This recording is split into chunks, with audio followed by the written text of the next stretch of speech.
Arratsaldeon. Arratsaldeon eta eskerrik asko.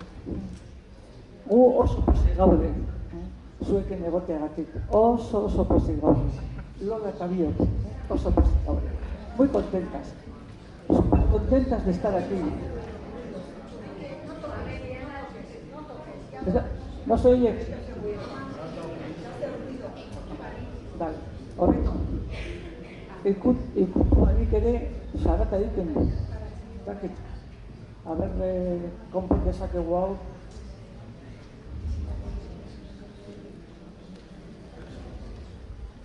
A ver. Bueno, orain hobeto.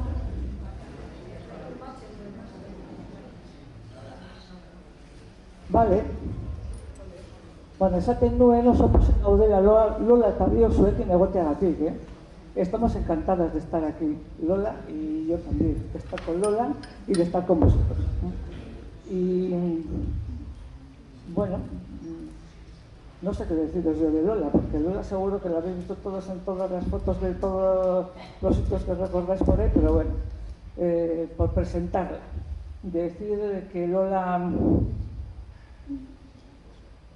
es una moscovita que tiene las raíces en la zona minera de Vizcaya y que es verdad que hablamos mucho de Moscú, porque a Lola le gusta mucho hablar de Moscú, pero luego no sé si se oye bien, no se oye bien,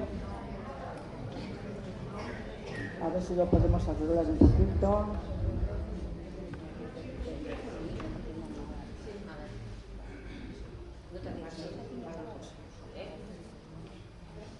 A ver, ¿horrela Beto? A ver,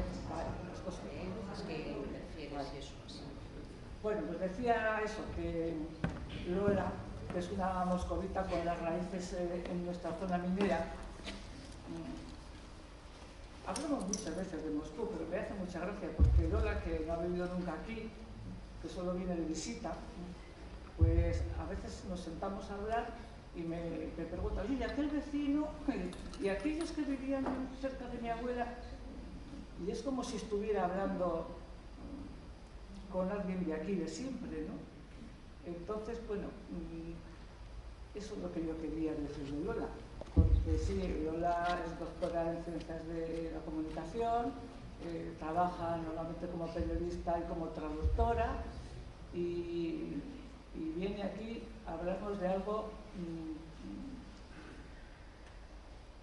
que yo creo que hay que estar todo el día hablando, porque si dejamos de hablar de eso, se va a acabar nuestra cultura, que somos fundamentalmente de nosotras. Vamos a hablar un poco de las mujeres, y como la mujer por excelencia en nuestra tierra fue Dolores, la abuela de Lola, pues vamos a intentar hablar de Lola, de lo que supuso para nosotras las mujeres, para el movimiento de organización de las mujeres, que todavía seguimos sin organizarnos. Y bueno, y escuchamos a Lola porque no tiene ningún interés escucharme a mí, ¿vale?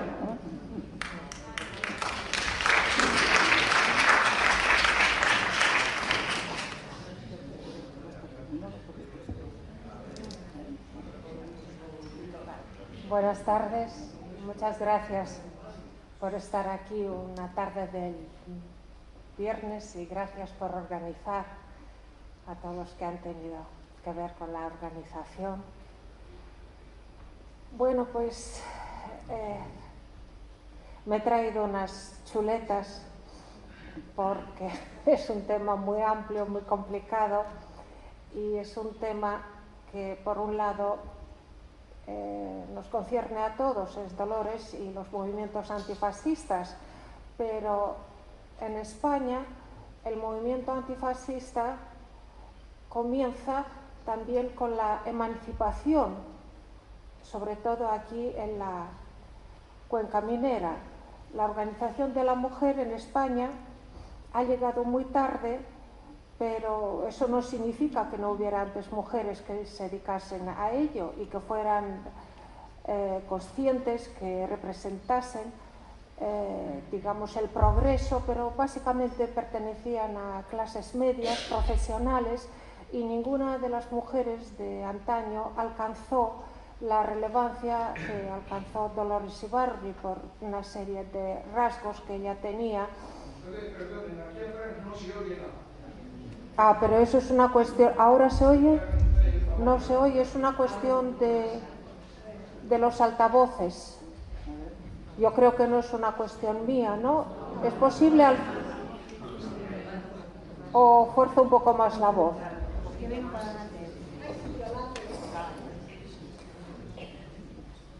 Nuestra conferencia también coincide con el lanzamiento de las memorias de mi abuela Dolores y es un libro llamado El único camino, que ustedes verán ahí. Hay dos libros. Una es No pasarán, la biografía firmada por Mario Amorós, y el segundo es la autobiografía de Dolores, que también está aquí, y además esa autobiografía va acompañada de las memorias de mi madre, Amaia Ruiz Ibarruri, y de una serie de artículos. Os quiero nombrar los artículos que Dolores escribía en los años 30.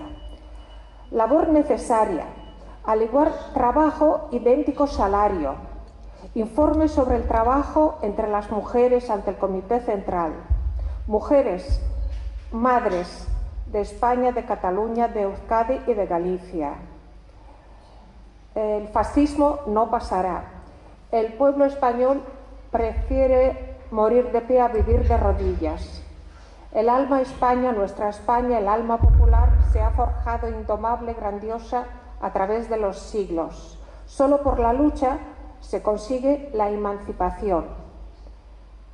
En España se libran las primeras batallas entre la democracia y el fascismo. Hasta pronto, hermanos, y el pueblo español no ha sido vencido.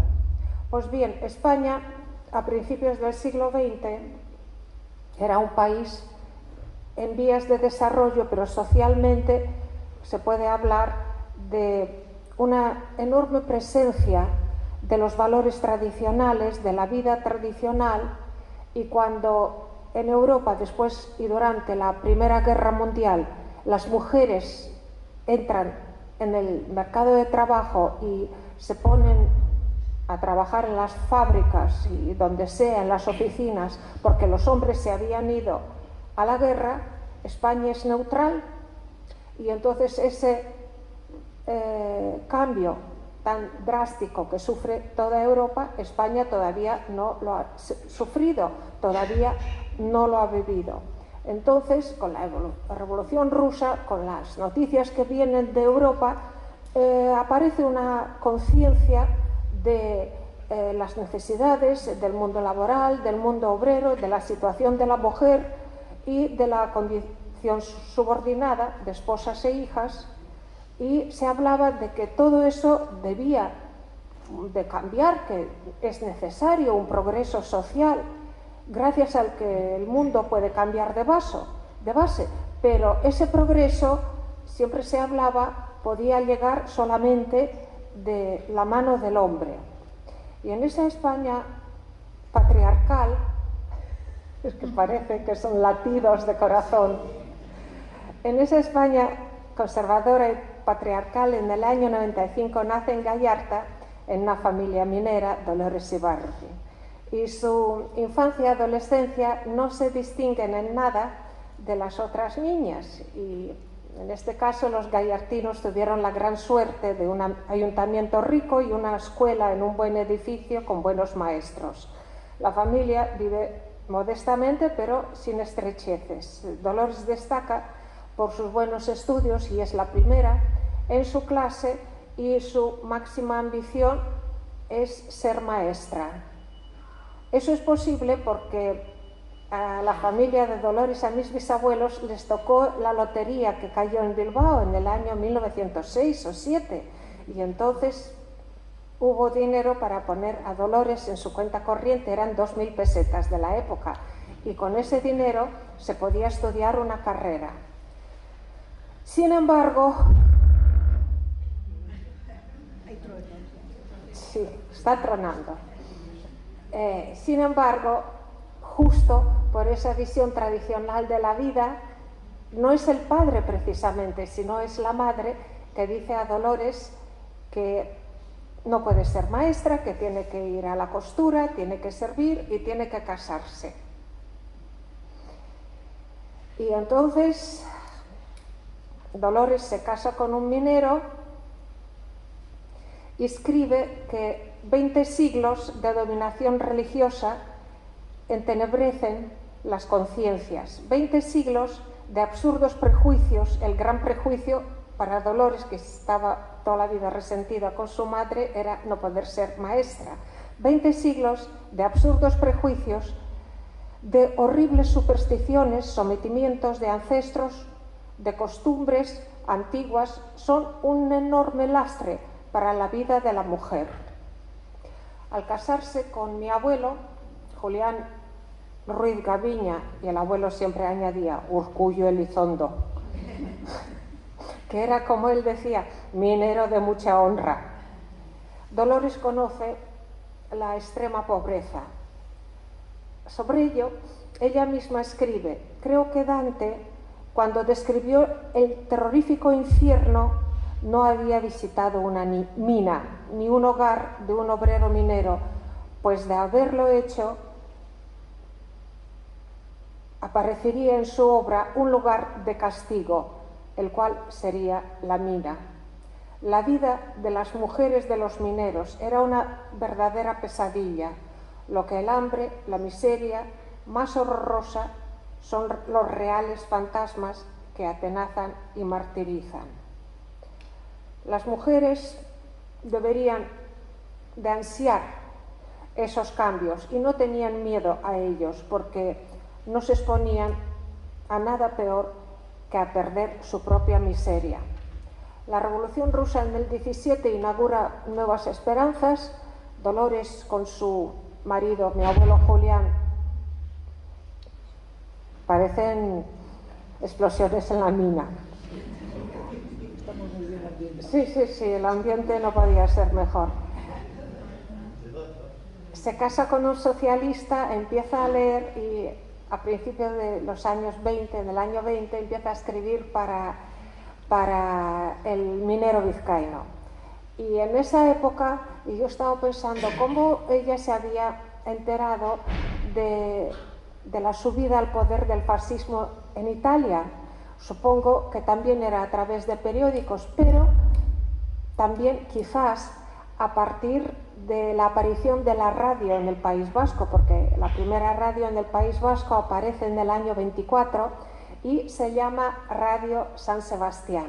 Quizás por la radio había oído algún discurso ardoroso de Mussolini, y yo lo sospecho porque en esa época, según la leyenda familiar, en la familia aparece un perro llamado Mussolini, y lo llaman Mussolini porque el perro no para de ladrar, por lo cual mi abuela y toda la familia se desahogaban gritando: Duce, te mato, Duce, te hago no sé qué, etcétera, etcétera.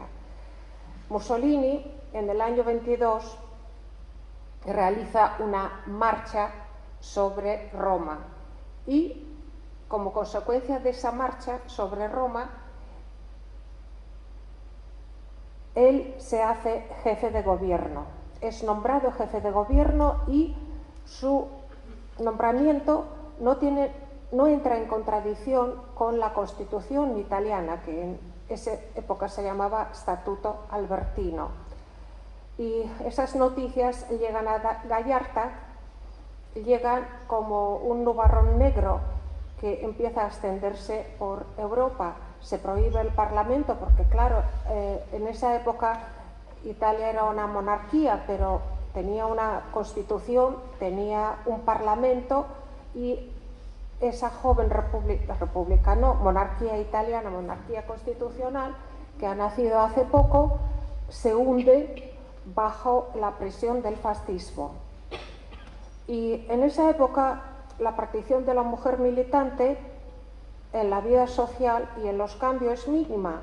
Hay una información del Ministerio del Interior, es un informe policial que dice que el joven Partido Comunista, en el cual el nacimiento del cual participaron Dolores y Julián, tiene 800 miembros y entre ellos hay una sola mujer.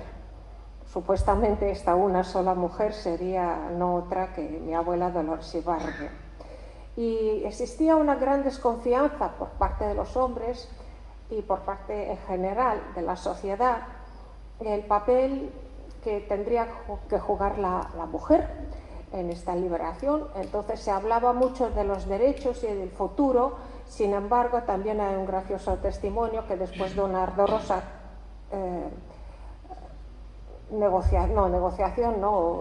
discusión entre camaradas del Partido Socialista y Partido Comunista acerca de los cambios de la familia, de la mujer, de la sociedad, el trabajo, se levantó un hombre y dijo: ¿y quién me va a remendar los calcetines mientras tanto? Y más o menos eso era la idea que había.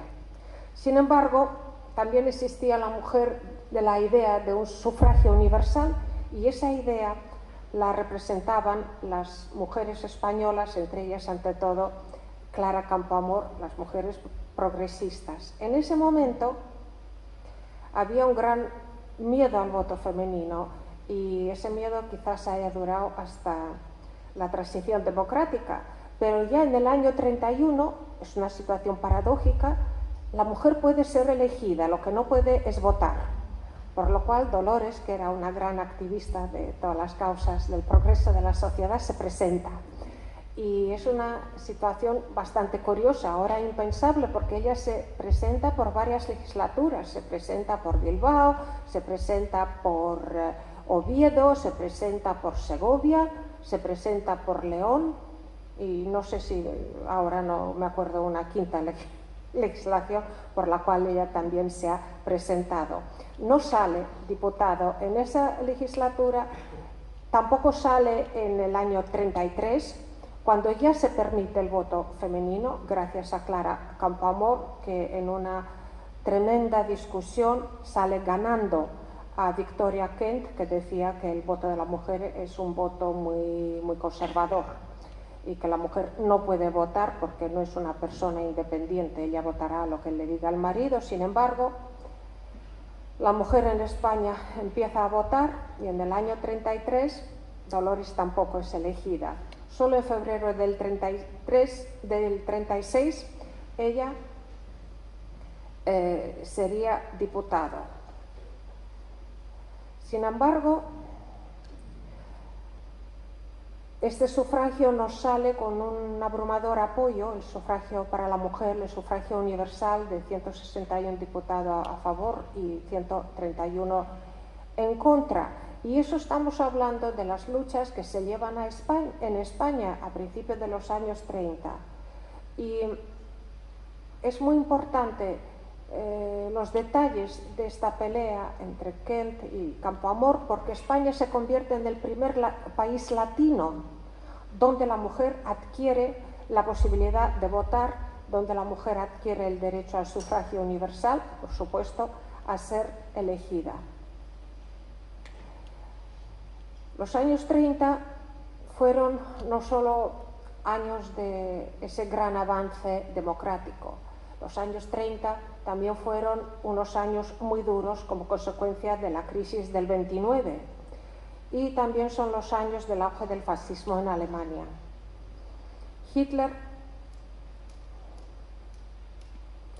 obtiene la mayor representación en el Reichstag, en el Parlamento, en el 32. En el 33 es nombrado canciller y en agosto 34 Hitler ya alcanza poderes dictatoriales después de la muerte del presidente Hindenburg y disuelve el Parlamento, y de esta manera tanto Italia como Alemania se convierten en toda una amenaza para Europa. Y hay conciencia en Europa de una futura guerra, hay conocimiento de lo que es el fascismo, hay movimiento de la persecución que vemos primero en Italia y luego en Alemania. Vemos que toda la izquierda acaba en campos de concentración o muerta. En esa época Dolores ya está viviendo en Madrid. Le habían ofrecido ser directora de Mundo Obrero y ella ofrece a su marido Julián trasladarse con ella a Madrid, pero él insiste en que es minero y quiere vivir como minero el resto de su vida y se queda en Bilbao. Dolores viene a Madrid y en el año 33 ya es una dirigente muy aclamada del Partido Comunista y viaja a Rusia. Viaja a Rusia a un pleno de la Comintern y donde hace una gran intervención llamando a la unidad de la izquierda y llamando a trabajar con los sindicatos. Ante la unión de la derecha, la izquierda, el progreso, tenían que unirse también. En esa misma época, en el año 33, la Internacional, la Tercera Internacional, decide, en vista de los acontecimientos de Alemania, en vista del desarrollo de los conflictos de las sociedades, se decide que hace falta promover unas asociaciones de mujeres antifascistas por todos los países europeos que se ven amenazados por Italia y Alemania, que son dos países con una política muy agresiva y una propaganda muy agresiva. Y se crea la mujer, una asociación que se llama Mujeres contra la Guerra y el Fascismo. Esta agrupación nace primero en Bélgica, pasa a Francia y ese mismo año, el año 33, esa delegación viene a Madrid, donde trabaja Dolores y plantea la necesidad de formar en España también una amplia asociación de mujeres contra la guerra y el fascismo y poner en marcha esa organización, pero ya.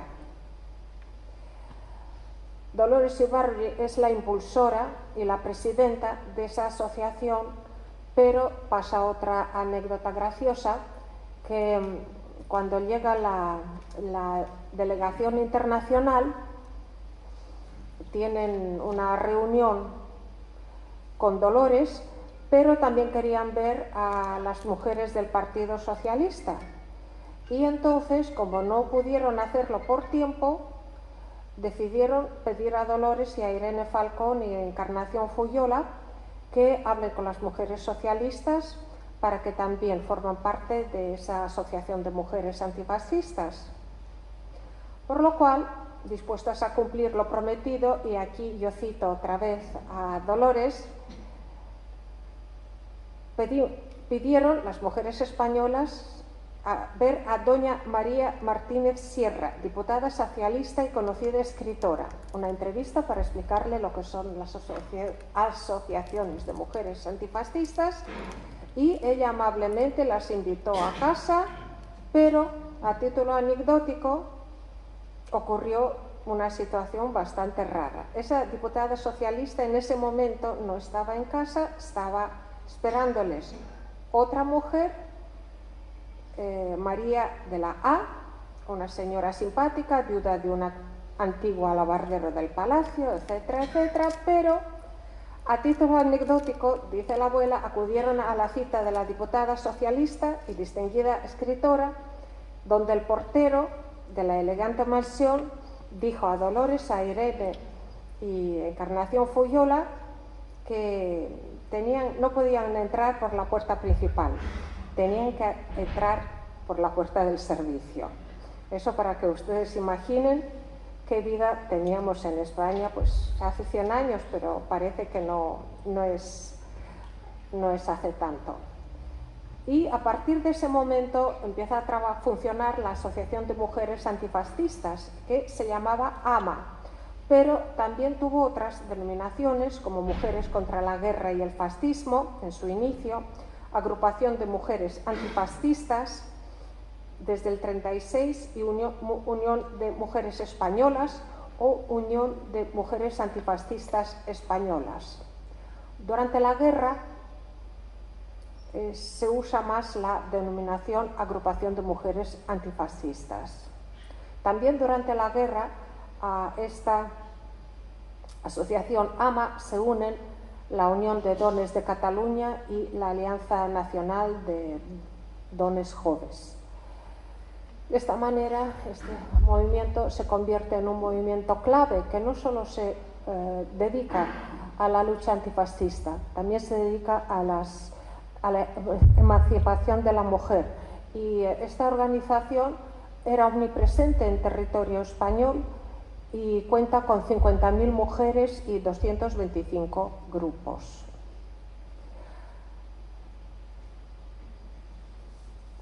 Después de la guerra, durante la represalia, la Unión de Mujeres Españolas se traslada básicamente a Francia y a México. En Francia participa en la resistencia francesa y esta asociación AMA jugó su importante papel también en la lucha para la amnistía para los presos políticos, y esta organización se disuelve cuando el último preso político es liberado. Esta organización se distingue de las demás porque tiene dos vertientes muy importantes. Es una vertiente política, pero también hay una vertiente social. Y el ámbito feminista que podía tener ella, ante todo, se centra en el progreso de toda la sociedad. Esta asociación no tenía un ala especialmente feminista. El desarrollo del país era totalmente impensable sin el desarrollo de todos los ciudadanos, de todos los que querían en esa época el progreso. De esta manera se forma la organización en el año 33 y en el 34 la asociación tiene un congreso y durante el bienio negro tiene su primer gran actividad. Esa actividad se debe a la guerra de Marruecos. Se prepara una manifestación y la presidenta de honor era Catalina Salmerón y la presidenta ejecutiva era Dolores Ibarri. Catalina era hija del presidente de la República, que renunció a su puesto para no firmar penas de muerte, y esta manifestación, que era dedicada ante todo a los jóvenes reclutas, a los soldados españoles que iban a morir a Marruecos, ni se sabe por qué causa, fue prohibida. A pesar de eso, la reunión y la manifestación tuvieron lugar y fueron de un gran éxito. En julio del 34 se celebra el primer congreso y hay 78 delegadas de todos los espectros de la vida española y se nombra presidenta a Dolores Ibarri y presidenta de honor a Catalina Salmerón. En esa época también se crean documentos provinciales por todas las provincias, por toda España, en Madrid, Barcelona, Bilbao, y el Congreso establece su línea más o menos de pensamiento y de acción, que tiene que ver con la guerra y con la sensación de que van a llegar más guerras y un espíritu antifascista, porque el fascismo se veía como la gran amenaza. Ese mismo año, AMA es ilegalizada, es el bienio negro y el gobierno ilegaliza AMA, por lo cual AMA se transforma en la Asociación Pro Infancia Obrera, lo cual es tremendamente importante para la época porque es el año de la Revolución de Asturias, cuando muchos mineros fueron asesinados, otros fueron a las cárceles, y en las calles de Asturias quedaron muchos niños. Llevarse esos niños temporalmente, recogerlos y llevarlos a una familia fue uno de los grandes desafíos de las mujeres antifascistas, ahora asociadas pro infancia obrera. Van a Asturias, se presentan en Asturias, directamente a Dolores Ibarri la detienen, la meten en el calabozo, al día siguiente la sueltan del calabozo, a pesar de que ella tenía un mandato de Asociación Pro Infancia Obrera, que tenía un nombre más o menos, digamos, pacífico.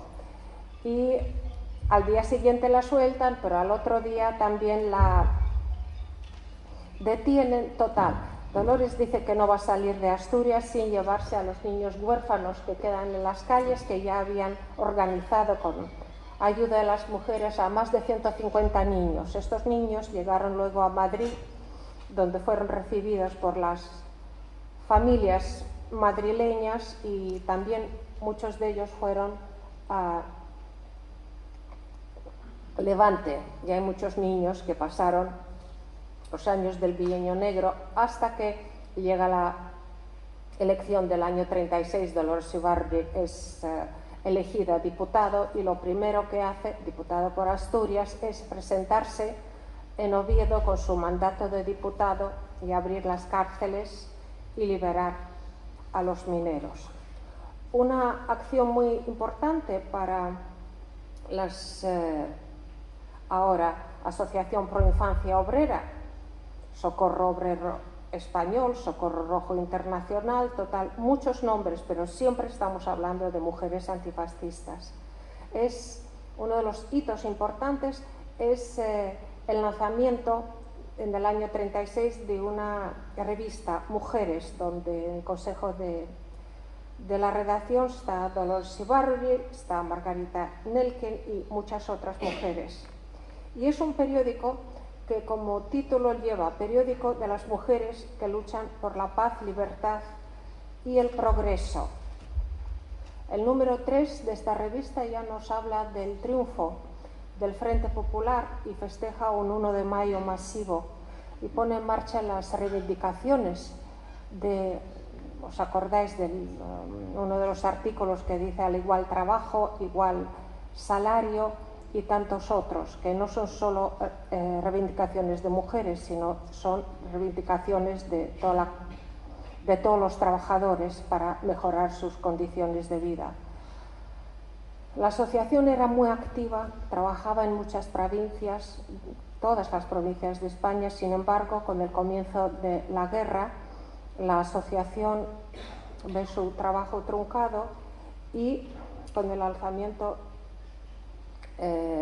militar, la asociación cambia completamente y se convierte en la Asociación de Mujeres Antifascistas.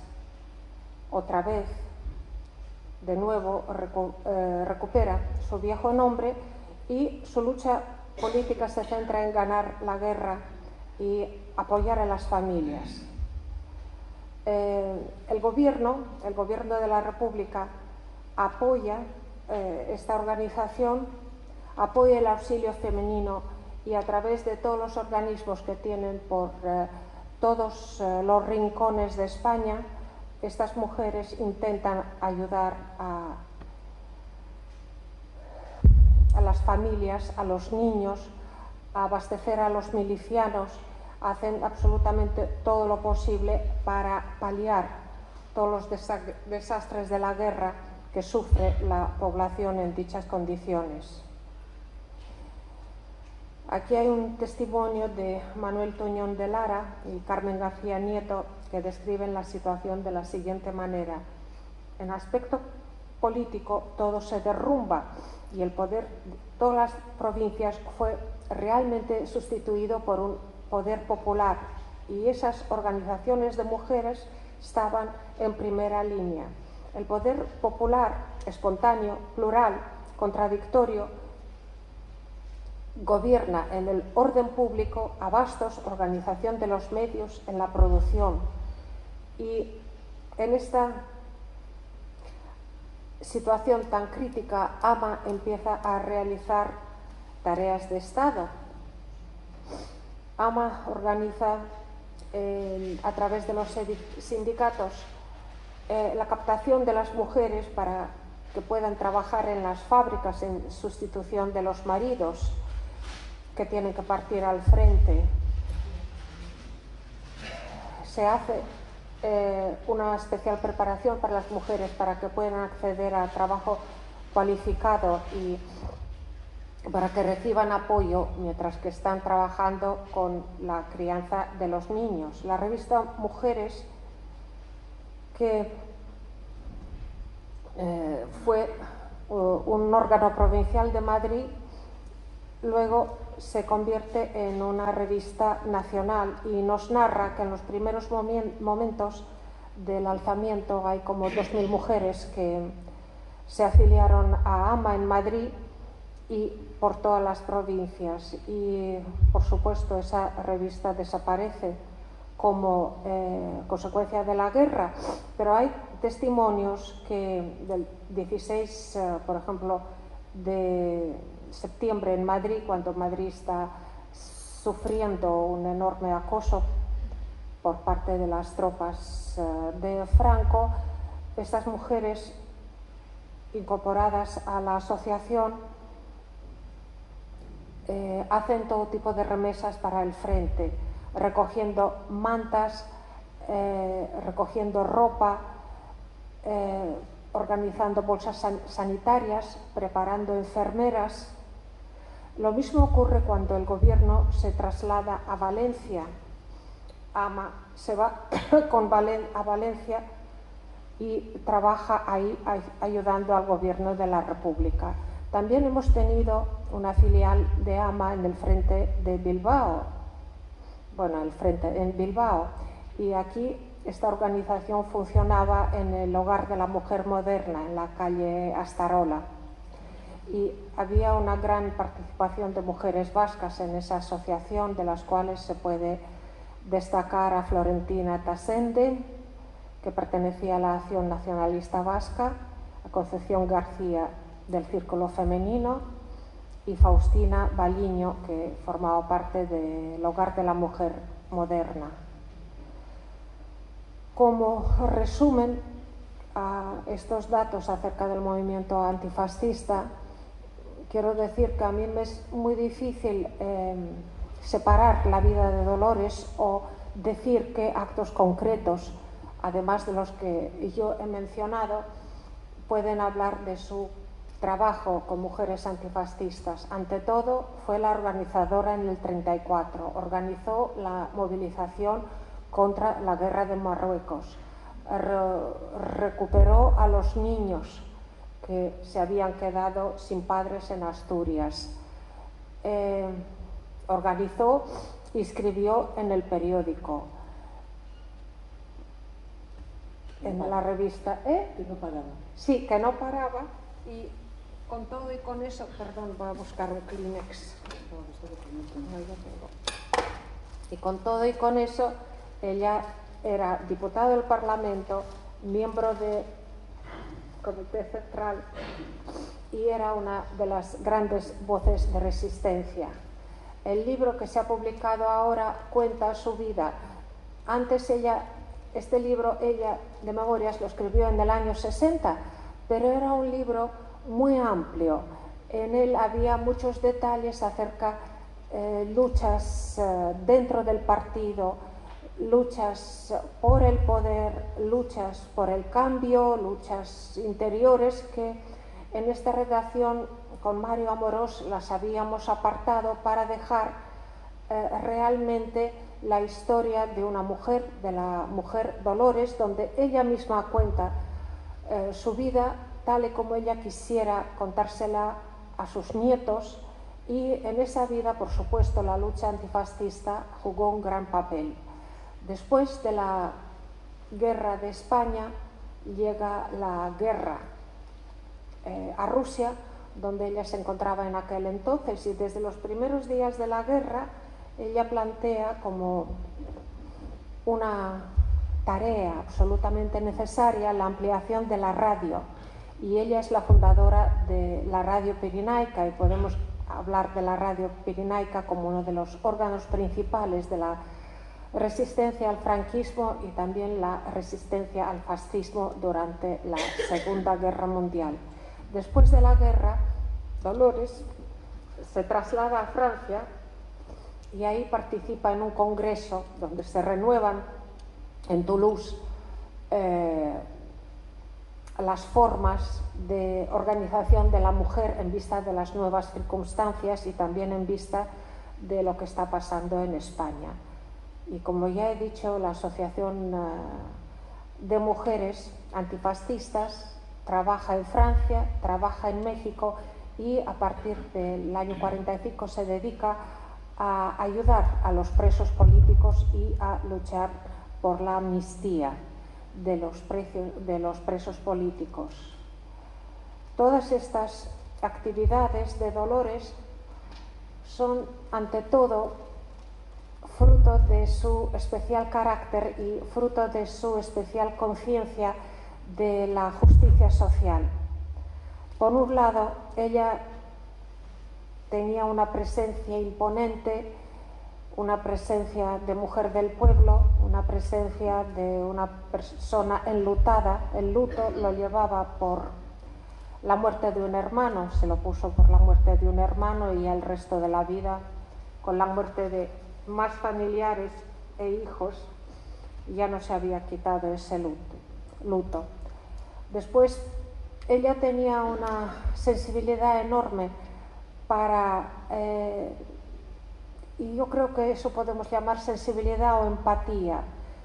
Ella entendía que los problemas sociales formaban parte de nuestro tejido social y que esos problemas sociales tenían que resolverlos los hombres y las mujeres. Ella no es solamente un líder femenino, no solo líder de la Asociación de Mujeres Antifascistas, no, ella es un líder de la resistencia al fascismo, una líder de la resistencia a la reacción. El antifascismo ella lo vivía como una necesidad básica para el progreso, no solo de la mujer, sino de toda la sociedad española. Y uno de sus rasgos también más importantes que hacen su figura y su papel inolvidable ha sido el tesón y ha sido la firmeza y ha sido la entrega de toda su larga vida a la causa de la democracia y a la causa del progreso, el progreso de las mujeres y el progreso de los hombres. Más detalles de la vida de Dolores van a encontrar en el libro de Mario Amorós, pero también lo van a encontrar en el libro de Dolores, donde también se publica unas memorias de mi madre, porque toda la vida política de Dolores ha sido dedicada no solo a su familia, ha sido dividida entre su familia y la sociedad. Y por supuesto la familia, los dos hijos que le quedaban, han pagado un enorme precio de soledad, de aislamiento y de todas las calamidades que tenían que vivir con sus padres, sobreviviendo a guerras. Sobrevive solo mi madre, mi tío muere en la Segunda Guerra Mundial, la batalla de Stalingrado. Y yo creo que también esas memorias de mi madre añaden un colorido muy pintoresco, y porque para ella su infancia en Somorrostro es la mejor época de su existencia. Somorrostro, Gallarta, en los libros ocupan un enorme lugar. Yo creo que es de aquí de donde parte la rebeldía de Dolores y es aquí donde ella encuentra su camino, su único camino, y también siempre pensando en volver un día a España y especialmente al País Vasco.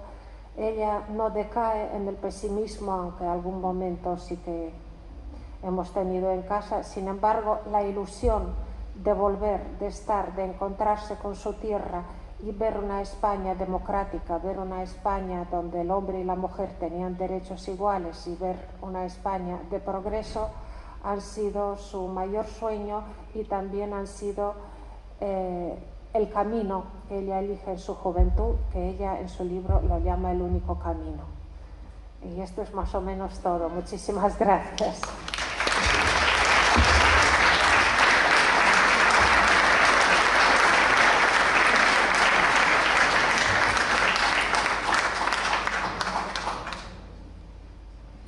Bueno,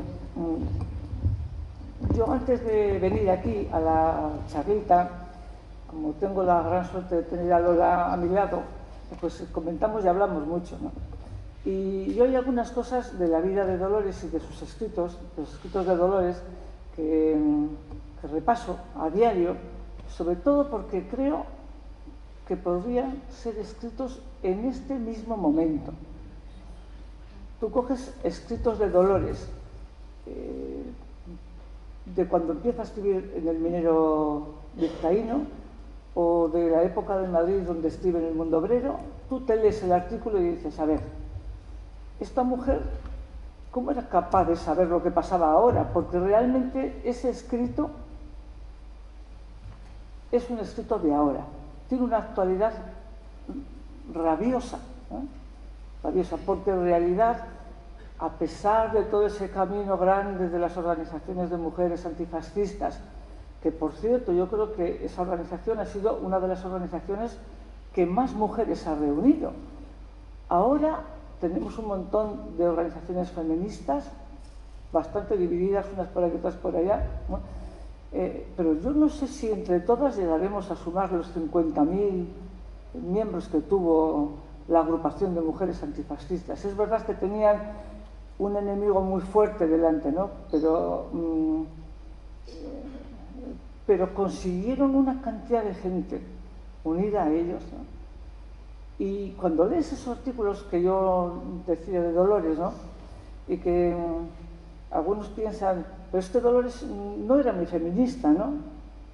Esa pregunta ya se la hemos hecho a Dolores. Cuando Dolores viene del exilio, mucha gente le pregunta, ¿pero tú eres feminista? Y Dolores se queda un poco así extrañada y dice, es que yo soy comunista.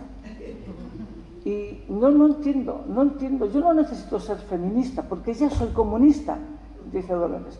Y el comunismo y la doctrina del comunismo que yo persigo, que yo intento expandir por el mundo, es una doctrina de igualdad del hombre y la mujer, y no de igualdad solo ante la ley, sino de igualdad en la dignidad humana. Somos personas iguales de dignas, las mujeres que los hombres, ¿no? Y desde esa óptica del comunismo que nos hace iguales, yo ya no necesito ser feminista, no necesito estar en ninguna otra organización, porque yo soy comunista, dice Dolores, y ya tengo ahí toda mi teoría organizada, ¿no? No necesito afiliarme a más sitios, ¿no? Yo voy a defender desde aquí, desde el comunismo, todas esas pretensiones, porque son pretensiones, porque las mujeres estamos muy atrás en el camino, nos hemos ido quedando muy atrás y seguimos estando muy atrás. Entonces, todas esas cosas que ella publica y que ella reclama, cuando Lola dice, es que estaba muy unida a lo social, es que lo social es la vida, y ella habla de modificar la vida de las mujeres en lo que era su vida. ¿Y su vida cuál era? Su vida era que en la mina, si la mujer trabajaba, cobraba la mitad que el hombre. Y por lo tanto dice, no, a igual trabajo, igual salario. Y su vida era que le tocaba cuidar a los hijos. 6 tuvo Dolores, 6 hijos para cuidar. Ahí está Luis Mari, que los conoció allí en Villanueva. El cuidado de los hijos, pero es que no se puede cuidar a los hijos si el marido no está conmigo. Es que es el trabajo de los dos. Y si los dos tenemos que ir a trabajar, primera reivindicación, guarderías. Y ya en los años 30, Dolores está diciendo guarderías para los niños, que si no las mujeres no nos podemos incorporar al mundo del trabajo. Y cuando Dolores ve que tiene un hijo y que tiene otro y que tiene otro y que se le mueren, porque se le mueren de hambre, dice, es que hay una cosa que se llama control de natalidad y hay que ir también a por ahí. Y Dolores lo reclama en sus escritos. Y una cosa que reclama mucho Dolores es la actitud de los hombres de su partido. Hay un montón de escritos de Dolores que a mí me emocionan. Yo a veces en el Museo Minero, que hemos hecho muchas veces lecturas de los textos de Dolores, yo los llevo y los leo, porque Dolores está en una asamblea de hombres donde está ella sola, pero dicen, cuando se monta el Partido Comunista en Musquis, solo hay una participante femenina, que es ella. Pero ella le dice, ¿dónde están vuestras hermanas y vuestras madres y vuestras esposas y vuestras hijas? Es que tienen que venir aquí, es que si no vienen aquí, la revolución es imposible. Y Dolores lo cuenta desde el principio. Dolores habla de la revolución porque para ella es lo más importante que tiene, porque es cambiar el mundo de miseria y de injusticia donde vive. Pero para eso reclama la presencia. ¿Dónde están vuestras mujeres? ¿Dónde están vuestras hijas? ¿Dónde están vuestras madres? ¿Por qué no están en la reunión? ¿Por qué no están aquí? No estaban porque, como dice Lola, allí había uno que dice, entonces, ¿quién me remienda los calcetines? Pues tú te los tienes que remendar. Claro. Y eso está así en la lucha. Y en esta lucha, el gran problema de la lucha de estas mujeres durante toda esta historia que nos ha contado Lola, es el problema de que estamos en una Europa guerrera. Ahora estamos en un mundo guerrero, entonces era una Europa guerrera. Había muchas guerras, ¿no? Y la situación de las mujeres era bastante más fastidiosa que la que tenían los hombres. Porque Lola en Villanueva, porque Dolores en Villanueva, pues tenía la huerta, cosía. Dolores cosió muchísimo en Villanueva. Lola y yo visitábamos a Emilina, que era una vecina allí en Musquis, y siempre que llegábamos, Emilina nos decía, ¡ay, que Dolores me hizo un vestido para la fiesta del pueblo, que iba yo más guapa! Y la gente del pueblo la conocía, sí, a Dolores, pero que Dolores era su vida, porque Julián se iba a la mina, ahí a Cobarón, que trabajaba en Cobarón, y luego volvía por Musquis y daba el recorrido por todas las tabernas, porque esa es la vida del hombre, pero la de Dolores no. Por eso Dolores adquiere esa impronta social dentro de ella, porque no solamente se siente pisoteada como mujer, se siente pisoteada en su vida normal. En su vida normal no puede salir, no puede ir, tiene que estar con sus hijos, tiene que estar... Y por eso ella empieza a entender cuando... Eso lo cuenta Dolores. Cuando empieza a bajar a la casa del pueblo de Musquis, que ella baja a limpiar, Dolores baja con la fregona, bueno, la escoba, porque entonces fregonas no había, con la escoba y el cubo, baja a limpiar. Y ahí escucha a los mineros hablar de reivindicaciones sociales, hablar de horas de trabajo, hablar de seguridad en el trabajo. Y ella entiende que eso es justicia, y que ella necesita vivir en un mundo más justo, porque no se puede vivir en la miseria en la que vive, en ese infierno de Dante que nos ha contado Lola. El infierno de Dante cuenta sitios terribles, pero no cuenta la mina, ¿no? Y la mina era tan terrible como cualquier... Y ahí es donde sale esa conciencia, no solo la conciencia de clase, que es la primera conciencia que tiene ella, sino también esa conciencia de mujer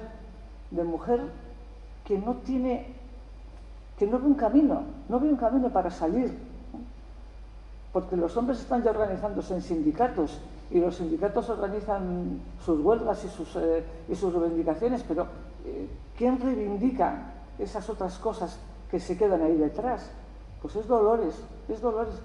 Yo no he encontrado en esa época ningún otro artículo que diga tan claramente cómo se siente ella de angustiada en una situación en la que no ve que puede salir, porque no tiene dinero, porque tiene hijos, porque no tiene tiempo más que para dedicarlo a la vida de sus hijos, y esa situación la hace a ella salir con rabia, ¿no?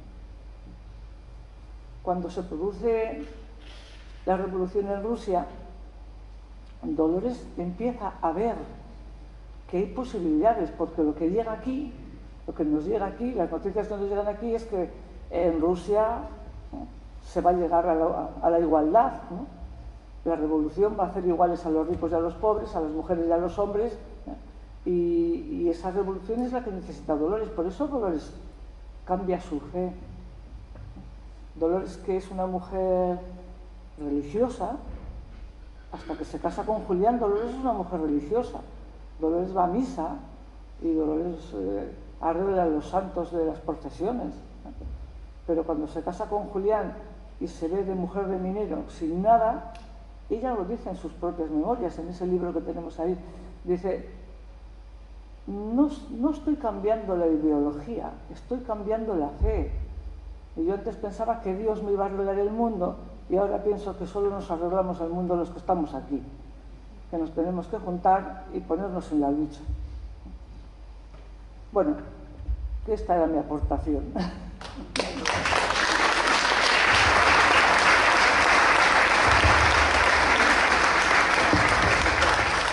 Beno, eskerrik asko, Ameli, eta eskerrik asko Lola.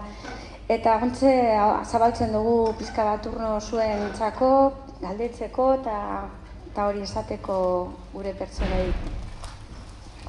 Para quienes queráis preguntar, aprovechar esta ocasión y me levantáis la mano y yo me acerco, ¿vale?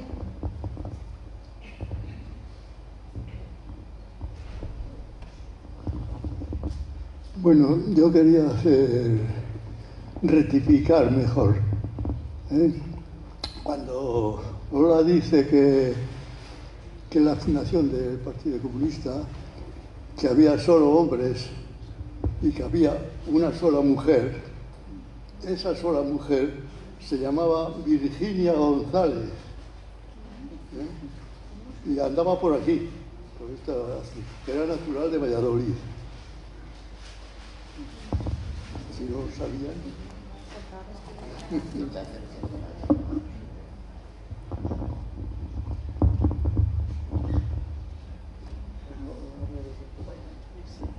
Sí, la verdad es que es cierto que hay más mujeres en la lucha, ¿no? Si repasas los periódicos de la época, te encuentras con noticias importantes, ¿no?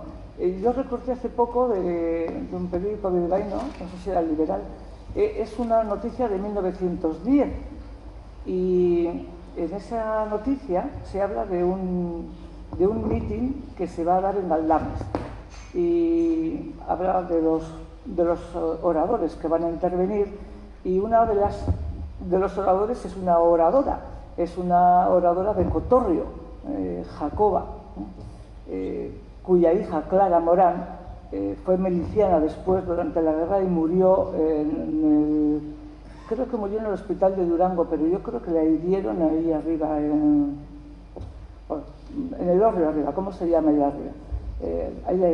Bueno, pues esa mujer de Cotorrio, Jacoba, que era una mujer que ha muerto hace poco en Baracaldo, ha muerto muy mayor, además con 100 años por lo menos, esa mujer ya en el 1910 ya daba mítines ella por Galdames. Sí, tienes razón, Luis, había muchas más mujeres también. La conocida, la que escribía, era Dolores. Y escribir es muy importante porque las palabras se las lleva el viento. Las palabras se quedan escritas ahí. Bueno, animaros. Que no os dé miedo, vergüenza, que no pasa nada. Mavi. ¿No?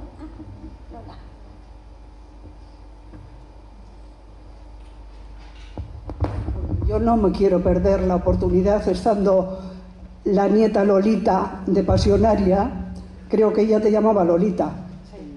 Entonces, aprovechando la coyuntura de que estás aquí, me gustaría conocer vuestra vida cotidiana, tú que conviviste con ella desde la infancia, si os contaba cosas de Euskadi, que me la estoy imaginando. Por otra parte, si había tiempo, porque en aquel momento en la Unión Soviética Dolores era una líder mundial. Entonces, supongo que no tendríais mucho tiempo para largas conversaciones, pero sí que me gustaría saber cómo te trasladó y os trasladó pues, sus recuerdos de aquí, si se acordaba de Euskadi, si os enseñó canciones, porque era muy de cantar, Dolores. O sea, aquí, lo poco que le vi en los mítines cuando acudió aquí y tal, enseguida se arrancaba con Guernica Coarbola, y me acuerdo que fuimos una delegación de margen izquierda y tal a saludarla, de mujeres, y empezó a cantar ella, la iniciativa la tomó ella. Y luego, acto seguido, estaba tan contenta que quería más. O sea, bueno, vamos a cantar más. ¿Os sabéis el roble y el ombú? Yo no tenía ni idea del roble y el ombú, pero bueno, las canciones de Iparraguirre, Gastetatic, todas esas. O sea, yo digo, qué memoria esta mujer que ha vivido lo que ha vivido después de tantos años, viene a Euskadi y se acuerda de las canciones que ella se conoce, que ha cantado y se le han quedado, que no las olvidó nunca, ¿no? Entonces eso te quería preguntar a ti, tu propia cotidianidad con ella, ¿no? Y luego, te quería preguntar también por otra mujer que a mí me parece que en la vida de Pasionaria ha sido clave, por Irene Falcón, su colaboradora más allegada, ¿no? ¿Qué fue tras la muerte de Pasionaria? ¿Qué fue de Irene Falcón? Y bueno, si sabes algo, porque a mí me llamaba siempre la atención que siempre estaban juntas, ella era su secretaria más o menos, ¿no? Pero Irene Falcón también fue una dirigente comunista y de la Asociación de Mujeres Antifascistas, ¿no? Que creo que por allí, por aquellos años se conocieron. Bueno, esas dos cosas te quería preguntar.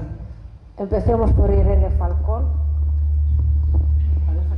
Se conocieron con Irene a principios de los años 30, cuando Irene formaba parte, junto con su marido César Falcón, un insigne escritor y periodista peruano, una asociación de escritores progresistas, y toda esa organización había formado el Teatro Proletario, era tremendamente activa en Madrid.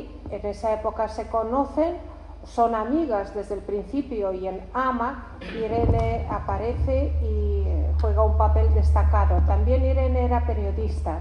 Irene fue corresponsal del Sol en Londres, Irene ha escrito en España, pero en algún momento Irene se va a Rusia antes que Dolores, y ahí se casa con un señor y bueno, y tiene vida familiar durante una época. Luego regresan juntas. Luego Irene pasa también una larga época en China, trabajando en la radio Pekín, porque después de la Revolución China, Dolores va a China y propone organizar una gran radio como la BBC de Londres o Radio Moscú o La Voz de América a los chinos. Y entonces Irene y su hermana van a China y pasan ahí unos cuantos años. Al regreso a España es cuando más cerca están la una de la otra, y hasta el final de la vida de Dolores. Pero también hay que decir que Irene es una persona de mucha edad. Irene ha nacido Dolores en 1895 y Irene en 907. Tienen como 10 años de diferencia, 12 años de diferencia. Irene ya tiene sus 80 años, entonces cuando muere Dolores seguimos siendo ya tan amigas con Irene y su hermana Enriqueta. Irene se dedica a escribir sus memorias, que se llama Asalto a los cielos.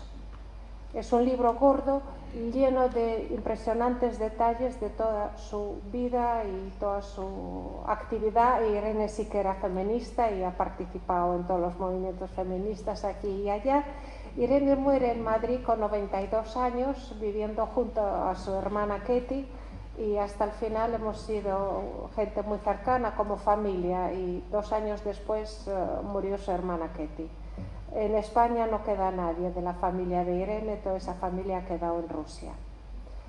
Y volviendo al tema de Dolores, Dolores siempre hablaba del País Vasco y se acordaba de todos los detalles. De hecho, ya verán, en El único camino cuenta con minuciosos detalles, igual que mi madre, todos los vecinos, todas las casas que había, todos los usos y costumbres. Hay una cantidad de nombres de personas, de mayores, de niños, de calles, y era algo que le tiraba especialmente. Yo no puedo decir que a la abuela la tirase mucho a Madrid. En Madrid ha vivido desde el año 30 hasta el inicio de la guerra, cuando ya estaba en Madrid, luego en Valencia y luego se fue al exilio. Sin embargo, el País Vasco era una especie de tierra prometida. No obstante, algún alma le trajo la foto de la vieja Gallarta, la foto de vieja Gallarta y del socavón que había quedado en el lugar donde estaba su casa, la iglesia, el colegio y todo el antiguo pueblo. La abuela, bueno, lo pasó fatal viendo eso, pero bueno, esto es lo que queda de mi vida, y eso fue una gran amargura, volver, venir aquí y no encontrarse ni siquiera con las calles, ya no digamos con las casas, pero nada que guarde el recuerdo de su infancia en el País Vasco. El País Vasco siempre lo llevaba en el corazón y siempre decía, vamos a hacer un viaje, vamos a ir a Gallarta, vamos a ir a Portugalete, vamos a ir a la Arboleda, etcétera, etcétera, y vamos a ir a Somorrostro. Y tanto mi madre también, que cuenta con enorme lujo de detalles toda su infancia, y yo creo que esa época, la época que pasaron aquí, mala, buena, regular, pero es la época más importante de su vida, la época de la infancia, de la juventud, del matrimonio para Dolores y la infancia de mi madre, el nacimiento de los hijos, y en fin, lo llevaban del corazón y siempre estaban hablando de volver. De hecho, Amélie sabe que, bueno, la casa de Amélie la invadíamos mi madre y yo con mucha frecuencia, y ahora que mi madre no está, para mí es como una segunda casa. Así que muchísimas gracias por la hospitalidad de Amélie, y yo me siento también parte de este País Vasco, aunque no vivo aquí, pero he oído tanto y he viajado tanto que para mí es una tierra entrañable y aquí están mis raíces. Por añadir algo, ¿no? Cuando Amaya, que ha muerto Dolores, sigue viniendo aquí, a mí me hacía mucha ilusión siempre. Llegaba a Bilbao, yo iba a buscarla y veníamos desde Bilbao y Amaya venía. Aquel que está ahí enfrente es el Serantes y un poquito más allá es el Montaño, y uno que no se veía pero que tenía una antena aquí al otro lado en el Galario. Amaya se sabía toda la geografía de la salida de Bilbao hasta Musquis enterita, ¿no? Y cuando subíamos a Villanueva, pues estábamos en Villanueva y decía, mira, el Janeo, ahí está el Janeo, al otro lado trabajaba mi padre, íbamos a la mina. Y ella revivía en esos momentos todo aquello, ¿no? Revivía.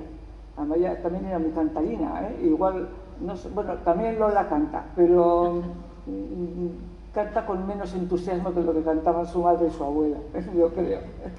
Porque de verdad que Amaya era una cantarina extraordinaria, y todo lo que cantaba eran esas canciones que le había enseñado Dolores, que se las enseñó en Moscú, porque aquí no tuvo tiempo de enseñárselas, porque Amaya realmente marchó muy pequeñita de aquí, ¿eh? Todo lo aprendió allí, en Moscú, ¿eh? Y... pero la pasionaria... bueno, la pasionaria vino a Gallarta y ya conoció el agujero. Sí. ¿Ah, sí? Del 77. Vino en el 77. O sea, que se encontró con lo que dices tú, sin nada. Sí, pero ella ya sabía, cuando viene a Gallarta, ella ya sabe que Gallarta ha desaparecido. Sí. Porque ya bueno, primero porque ella en Moscú recibía muchísimas visitas de la gente que llegaba de aquí, ¿eh? Toda la gente que pasaba por Moscú, bueno, muchísimas, las que había, porque tampoco mucha gente no pasaría por Moscú. Y luego en Madrid también, en Madrid Dolores recibía muchísimas visitas de la gente de aquí y muchísimos regalos. Muchos de esos regalos están ahora en el Museo de la Minería, porque Lola nos ha pasado un montón de cajas con todo lo que tenía Dolores por su casa. Y hay muchos libros, sobre todo libros de Vizcaya. Dolores leía mucho, ¿eh? Hay un cuadernito que todavía me lo tiene que buscar Lola, porque yo solo he visto a Dolores en Madrid, pero no lo he visto en el museo. Era un cuadernito que ella escribía recordando las palabras que conocía en euskera. Porque es verdad que Dolores no llegó nunca a hablarlo, pero sus hermanos sí, los hermanos chicos sí, porque los hermanos chicos hablaban con su padre, pero claro, a ella le tocó hablar con su madre, y su madre era castellana, y por lo tanto ya... Pero sabía muchas palabras y tenía un cuadernito de pastas negras, que igual algún día lo encuentras por ahí, lleno de expresiones en euskera y de vocabulario, mucho vocabulario en euskera. Ella quería saber, no quería que se le olvidaran las cosas que ella sabía. Porque ella siempre vivió una vida muy pegada a su Gallarta. Yo creo que Gallarta fue muy importante. Y yo tengo el recuerdo, ya que tú me lo preguntas, como es una gallartina la que está ahí, tengo el recuerdo de Dolores en el año 90. En el año 90 Dolores viene a Gallarta, ya está muy mayor, realmente muy mayor, y sube al Hospital Minero. Sube ahí arriba para ver desde arriba pues cómo ha quedado el socavón y demás, ¿no? Y en esos momentos estaba yo allí en la escuela, era maestra de la escuela. Y yo, claro, salí también a recibir a Dolores y a charlar con ella. Y aún estoy impresionada porque una señora tan mayor, ya con las fuerzas muy acabadas, cuando yo le hablo de que estamos en la escuela, que ahí están los niños, pues me agarró y me dice: a los jóvenes hay que educarles en la rebeldía.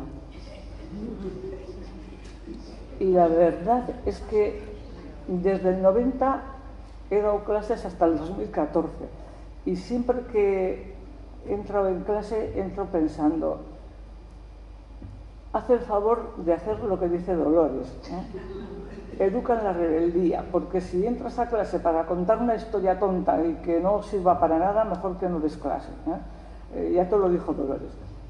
Hay que educar a los jóvenes en la rebeldía, y que eso lo diga una señora de 90 años, 90 y tantos años, muy afectada por la salud, porque Dolores tuvo mala salud, al final de su vida tuvo mala salud, estuvo bastante enferma siempre, ¿no? Aunque como tenía mucho espíritu, pues bueno, salía y hablaba. Lo mismo que le pasaba a Irene. Yo tengo recuerdos de Irene, ella que ha preguntado de Irene. Cuando muere Dolores, en Madrid se crea una fundación que lleva el nombre de Dolores Ibárruri, que preside Amaya. Pero la que revoluciona aquella fundación es Irene. Irene es muy mayor, pero llegaba allí y ponía a todo el mundo firme. O sea, que esto no trabaja, que el otro no sé qué, que el otro no está haciendo, todo el mundo firme ahí a trabajar, ¿no? Y yo tuve la suerte de ir a 2 reuniones cuando organizamos el centenario del nacimiento de Dolores. Tuve la suerte de estar en 2 reuniones que presidió Irene. Y todavía estoy alucinada, no he visto a nadie presidir una reunión con tanta autoridad y tanta dulzura.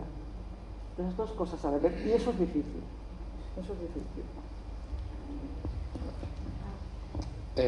Dada la orientación comunista de Dolores Ibárruri, me surge la pregunta si ella llegó a desarrollar una postura anarquista o anárquica. Esto parecería relacionado con la mención de que, con su frase de educar en la rebeldía, pero no necesariamente está relacionado, depende de la postura. Y en relación a esta frase de educar en la rebeldía, ¿a qué se refería ella concretamente? ¿A educar durante la rebeldía de los adolescentes o educar o tomar la rebeldía como método de educación? Esas son mis 2 preguntas. Gracias. Yo creo que cuando ella habla de la rebeldía, ella habla del espíritu de la lucha, de que no podemos estar quietos y esperar a que pasen las cosas y quedarnos aquí sin avanzar, sin evolucionar. Pero cuando ella dice hay que educar a los jóvenes en la rebeldía, está hablando del espíritu crítico, está hablando de organizarse, porque Dolores es sobre todo una mujer de organización, no hay que olvidar, Dolores no es alguien que tiene no, Dolores se dedica a organizar, toda su vida organizando. Hoy después de comer hemos comentado lo de ello, pero es que se pasó la vida aquí, era siempre organizando. Yo, por lo menos eso le entendía a Dolores. yo creo que el espíritu de la rebeldía es un espíritu reivindicativo, reivindicar los derechos, no pasar ni una y siempre estar vigilante y siempre estar militante y no permitir que te avasallen. A la hora de organizar, es que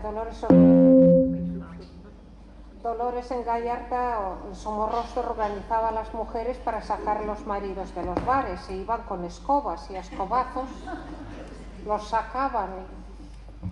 Era una cosa impensable en aquella época, pero es que al final iban todas las mujeres del pueblo y vamos a sacar a los mozos del bar y que vengan a casa a trabajar con nosotras y a educar a los hijos. Yo creo que ese espíritu de búsqueda de la justicia es lo que ha hecho rebelde a ella y ese espíritu lo ha conservado a pesar de los muchos años y a pesar de una salud precaria, pero tenía un entusiasmo, tenía unas energías y tenía una alegría porque de todas formas y a pesar de todo lo que le ha pasado era una mujer tremendamente alegre y ese carácter cantarín, entusiasta, siempre con ganas de vivir, siempre con ganas de viajar, siempre con ganas de organizar, algo le quedó para el resto de su vida.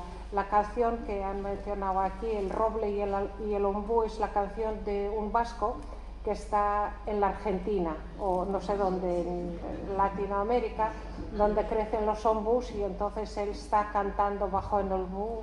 Cuando en la pampa quiero pensar, patria querida en ti, la vidaelita suelo cantar porque te siento así. Por eso mis torficos tienen olor a pampa, etc.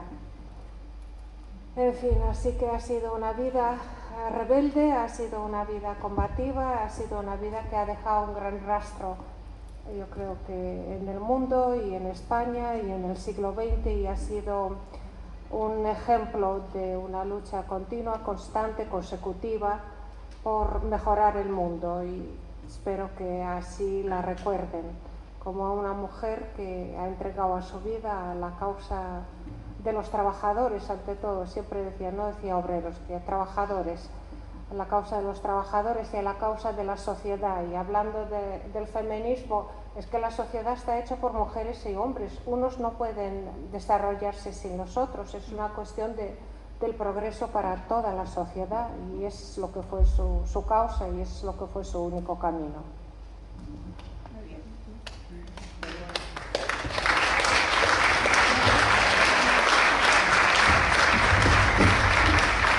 Lola, oroituz elkarte Portugaleteko oroituz elkartetik, oroituz hau. Muchísimas gracias. Este recuerdo es mínimo lo que podemos hacer. Eskerrik asko por venir. Amélie es, bueno, no sé si la conocéis, todas las personas que estáis aquí, está muy ligada a Gallarta, al Museo Minero. Os invito a que lo visitéis porque además ahora hay una exposición sobre Gallarta antiguo. Las personas que conocimos antes de que se quedase todo en el agujero, pues merece la pena visitarlo. Y también hay parte de memoria histórica ahí también para poder ver. Gracias a todas las personas que habéis venido. Lola, habéis hablado, y personas que no habéis hablado, Lola, primera mujer que participó en el consistorio de Portugalete en la época democrática, que ricasco más o menos, ¿no? En la primera no. No era la única mujer. No eras la única. Mari Carmen y Piña también. Muy bien, Mari Carmen y Piña, es cierto.